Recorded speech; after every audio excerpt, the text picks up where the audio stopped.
अपना परिचय कैसे दें? Guys, you may be a student. आप एक स्टूडेंट हो सकते हो। You may have to introduce yourself in your new class. आपको अपना इंट्रोडक्शन अपनी नई क्लास में देना पड़ सकता है। You may be in an interview. आप एक इंटरव्यू में हो सकते हैं। You may have to introduce yourself before the interviewer. आपको इंटरव्यूअर के सामने अपना इंट्रोडक्शन देना पड़ सकता है। इंटरव्यूअर कौन होता है? जो इंटरव्यू लेता है। या फिर you may be in an auditorium and you may have to give your introduction in front of thousands of people.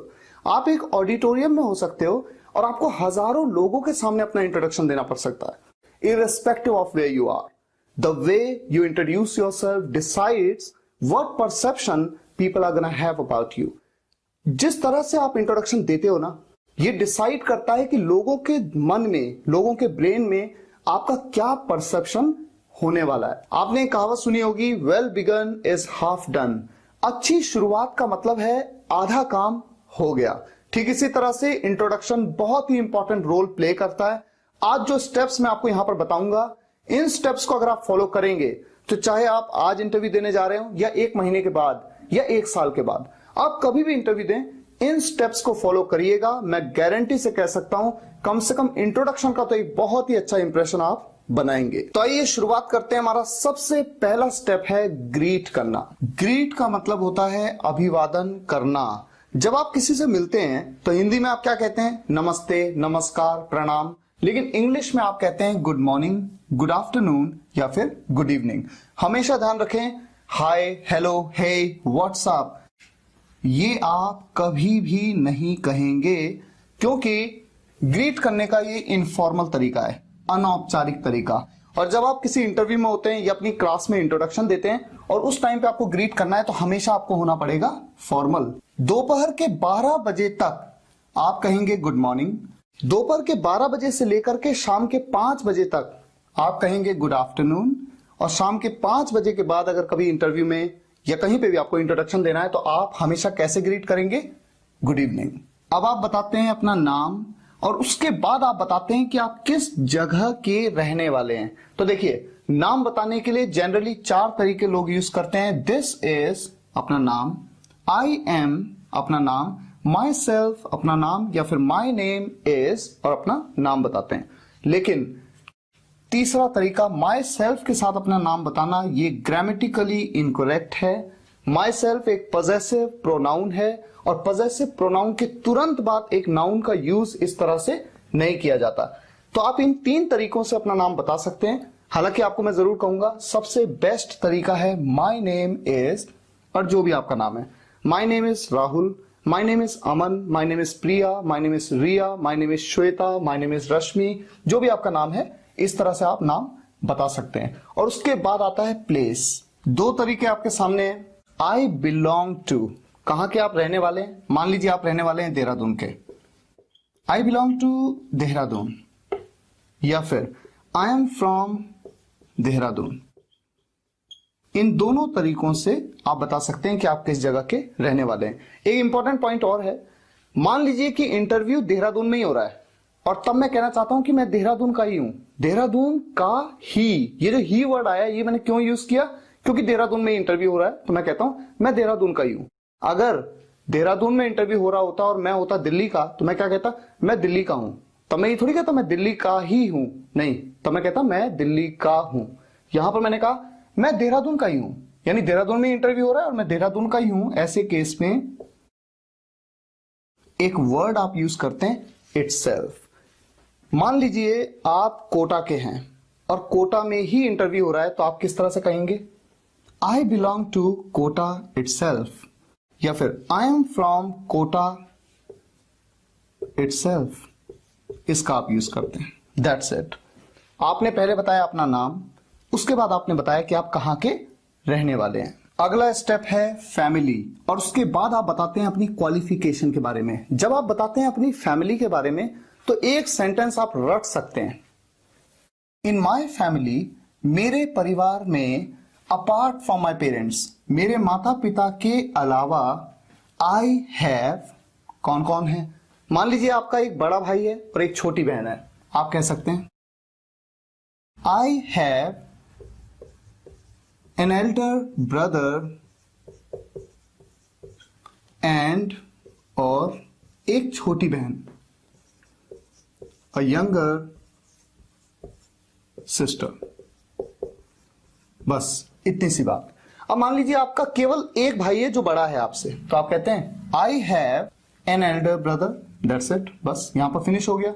या फिर आपकी एक बहन है, केवल बड़ी बहन है, I have an elder sister. या फिर मान लीजिए आपकी केवल एक छोटी बहन है, I have a younger sister. अगर आपके दो बड़े भाई हैं तो आप कहते हैं I have two elder brothers, brother नहीं ब्रदर्स, प्लूरल हो जाएगा, एस लग जाएगा इसके बाद।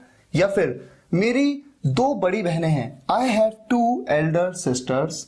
मेरी दो छोटी बहनें हैं, I have two younger sisters. अगर आपके परिवार में आपके माता पिता के अलावा आपकी दादी जी भी हैं, दादी जी को आप क्या कहते हैं, ग्रैंड मदर। तो आपको सिर्फ इतना करना है, यहां पर कोई छेड़छाड़ नहीं करनी है। यहां पर ऐड कर लीजिए apart from my parents and grand mother, मेरे माता पिता और दादी जी को छोड़कर या दादी जी के अलावा मेरे दो भाई हैं, दो बहनें हैं, जो भी है। तो इस तरह से इस सेंटेंस को आप नोट कर लेंगे और हमेशा ऐसे ही आपको बोलना है, आप कभी भी कंफ्यूज नहीं होंगे। अब बात करते हैं हमारे अगले स्टेप की, जो कि है क्वालिफिकेशन। जब आप अपनी क्वालिफिकेशन बताते हैं, अगर आप 6th क्लास में, तो आप कहेंगे आई एम इन क्लास 6। यहां पर ध्यान रखें 6th नहीं, ये नहीं कि आप कहते हैं 6th नहीं कहना है, आपको क्या कहना है, आई एम इन क्लास 6। या फिर I am in class 7, I am in class 8, I am in class 9, I am in class 10, I am in class 11, I am in class 12।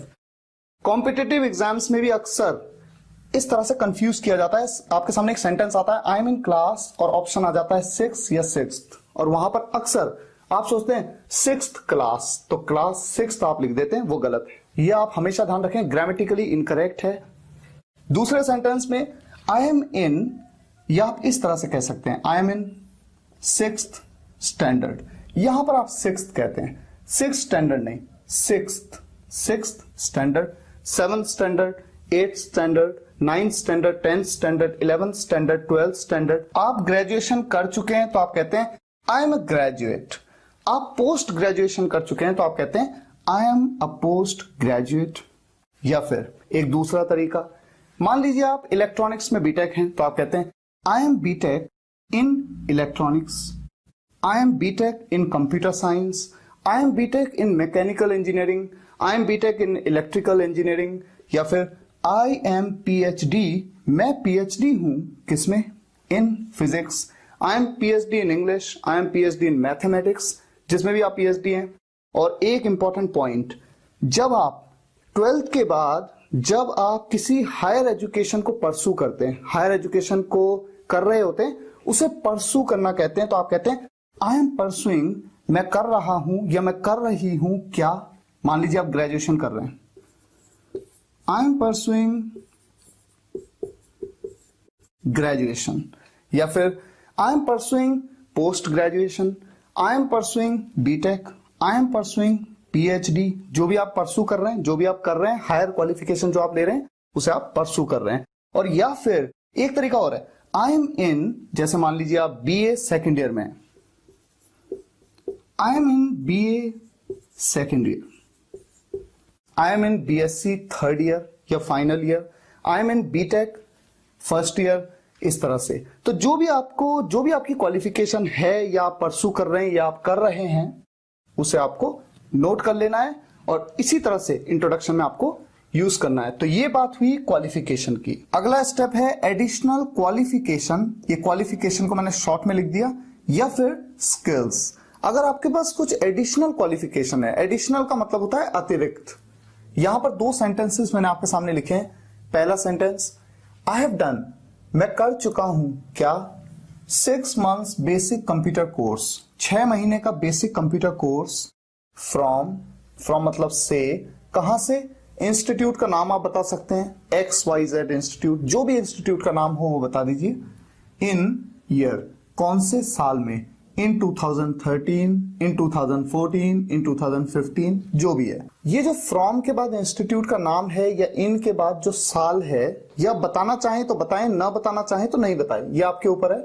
आप इतना भी कह सकते हैं I have done 6 months basic computer course. दूसरा sentence, I have done 6 months course या 6 months का diploma हो सकता है, तो डिप्लोमा कह दीजिए। ऑन या फिर ट्रेनिंग भी हो सकता है, आई have done 6 months training, training हो सकता है, इंटर्नशिप भी हो सकता है। ऑन कोर्स का नाम, मान लीजिए वेब डेवलपमेंट में किया आपने, आई have done 6 months diploma on web development from institute का नाम इन ईयर। अगर आप एक स्टूडेंट हैं तो स्टूडेंट्स को जनरली इंट्रोडक्शन देते हुए क्वालिफिकेशन बताने की कोई जरूरत ही नहीं पड़ती, क्योंकि जिस क्लास में आप पढ़ रहे हैं सबको पता है कि आप इस क्लास में हैं, वो भी आपके साथ उसी क्लास में है। एडिशनल क्वालिफिकेशन आपने गेन ही नहीं की होती, इसलिए आप बता नहीं पाते। जैसे मान लीजिए आप 6th स्टैंडर्ड में हैं, तब आपने कोई कंप्यूटर कोर्स नहीं किया, कोई पर्टिकुलर ट्रेनिंग नहीं की, तो कोई एडिशनल क्वालिफिकेशन आपके पास है ही नहीं, तो आपको मेंशन करने की जरूरत ही नहीं होती है। और एक्सपीरियंस का तो कोई क्वेश्चन ही नहीं है, क्योंकि काम करने का कोई भी एक्सपीरियंस आपके पास नहीं होता है। तो जो स्टूडेंट्स हैं उनके लिए ये स्टेप्स अप्लाई नहीं होते हैं, लेकिन जब आप इंटरव्यू में जाते हैं वहां पर ये बहुत ही इंपॉर्टेंट है। देखिए एक्सपीरियंस की जब हम बात करते हैं, 3 सेंटेंसेस आपके सामने हैं। पहला, आई एम अ फ्रेशर। मान लीजिए आप अभी भी पास आउट हुए हैं किसी यूनिवर्सिटी से, किसी प्रोफेशनल कोर्स से, और आपके पास काम करने का कोई एक्सपीरियंस नहीं है, तो आप कहते हैं आई एम अ फ्रेशर। अब जब आपको एक्सपीरियंस हो जाता है तो आप कहते हैं I have 2 years experience in. अब काम का नाम बताइए। मान लीजिए वेबसाइट डेवलपमेंट में आप घर पे ही बैठ के काम करते हैं, वर्क फ्रॉम होम, और वेबसाइट डेवलपमेंट का काम करते हैं, आपको 2 साल का एक्सपीरियंस है, तो आप कहते हैं I have 2 years experience in web development, website development, Android app development. कोई भी आप प्रोफेशनल वर्क का नाम ले सकते हैं, या फिर आप किसी कंपनी में काम कर रहे हैं या कर चुके हैं, इस तरह से sentence, I have 2 years experience working with या वर्किंग इन, दोनों तरह से बोला जाता है। और फिर आप बताते हैं कंपनी का नाम। मान लीजिए HCL में आपको 2 साल का काम करने का एक्सपीरियंस है, तो आप कहते हैं I have 2 years experience working with या working in HCL as a या एन। अब पोजीशन का नाम बताते हैं। मान लीजिए आप वहां पर ऑफिसर थे, तो आप कहते हैं एज एन ऑफिसर, क्योंकि ऑफिसर के साथ क्या यूज होगा, एन। या फिर आप वहां पर एग्जीक्यूटिव थे, एज एन एग्जीक्यूटिव। या फिर आप वहां पर मैनेजर थे, मैनेजर के साथ ए का यूज करेंगे, एज अ मैनेजर। अगला स्टेप है हॉबी। हॉबी का मतलब होता है शौक। आपको क्या शौक है। एक सेंटेंस आपने अक्सर सुना होगा, माई हॉबी इज, मेरी हॉबी है लिसनिंग टू म्यूजिक, म्यूजिक सुनना। गाइज यहां पर इंपॉर्टेंट पॉइंट ये है, हमेशा ध्यान रखिए, लिसन का मतलब होता है सुनना। लिसन एक ऐसी वर्ब है जिसके बाद हमेशा आप प्रेपोजिशन टू का यूज करेंगे। कई बार मैं सुनता हूं कोई कहता है लिसनिंग म्यूजिक, नहीं, लिसनिंग म्यूजिक नहीं, लिसनिंग टू म्यूजिक। पहला पॉइंट। दूसरा, माई हॉबी इज, इनमें से कोई भी हॉबी हो सकती है। My hobby is reading books, किताबें पढ़ना मेरी हॉबी है, या फिर रीडिंग मैगजीन्स, रीडिंग नॉवेल्स, जो भी आप पढ़ना पसंद करते हैं। My hobby is dancing, my hobby is singing, मेरी हॉबी है गाना। गाना बोला तो यानी गाने गाना।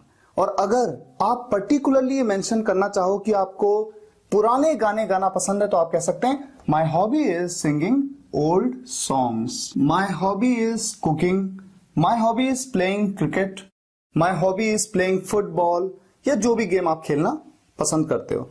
एक तो ये तरीका है। दूसरा, यहां पर एक पॉइंट और है, माई हॉबी इज, इसकी जगह पर हम कह सकते हैं आई लव, इतना। I love listening to music, I love reading books, I love dancing, singing, cooking, या फिर I love playing cricket, I love playing football. ये है एक तरीका जिस तरीके से आप बना सकते हैं। तो जो भी तरीका आपको कंफर्टेबल हो आप उसका यूज कर सकते हैं। अब ऐसा भी तो हो सकता है कि आपकी हॉबी एक ना हो बल्कि एक से ज्यादा हो, आपको म्यूजिक सुनना भी पसंद हो और किताबें पढ़ना भी पसंद हो, तो ऐसे केस में आप कहते हैं रीडिंग। और मान लीजिए आपको न्यूज़पेपर पढ़ना पसंद है, तो आप कहते हैं रीडिंग न्यूज़पेपर। इस तरह से आपकी 2 हॉबीज हैं। और या फिर आप यहां पर माई हॉबीज आर, इसकी जगह पे किसका यूज कर सकते हैं, आई लव का, I love listening to music and reading newspaper. तो इस तरह से आप इंट्रोडक्शन देते हैं और इंट्रोडक्शन देने के बाद जो आखिरी स्टेप बनता है वो है एंड कर देते हैं। किस तरह से एंड करते हैं, क्या बोलते हैं आप कहते हैं that's all about me, that's all about me, thank you. उनका धन्यवाद भी करना है आपको, that's all about me, thank you. इस तरह से आप अपने इंट्रोडक्शन को एंड कर देते हैं। गाइस, आप सभी स्टूडेंट्स से मेरी रिक्वेस्ट है, इन स्टेप्स के हिसाब से आप अपना इंट्रोडक्शन तैयार करिए और इस वीडियो लेक्चर के कमेंट्स में आपको जरूर लिखना है, एक एक स्टूडेंट को लिखना है इन स्टेप्स के अकॉर्डिंग। मुझे उम्मीद है ये वीडियो लेक्चर आपको पसंद आया होगा। पसंद आया हो तो लाइक करिएगा और शेयर जरूर करिएगा अपने सभी फ्रेंड्स के साथ, ताकि देश के हर छोटे से छोटे गांव के स्टूडेंट्स तक इन वीडियोस का बेनिफिट पहुंच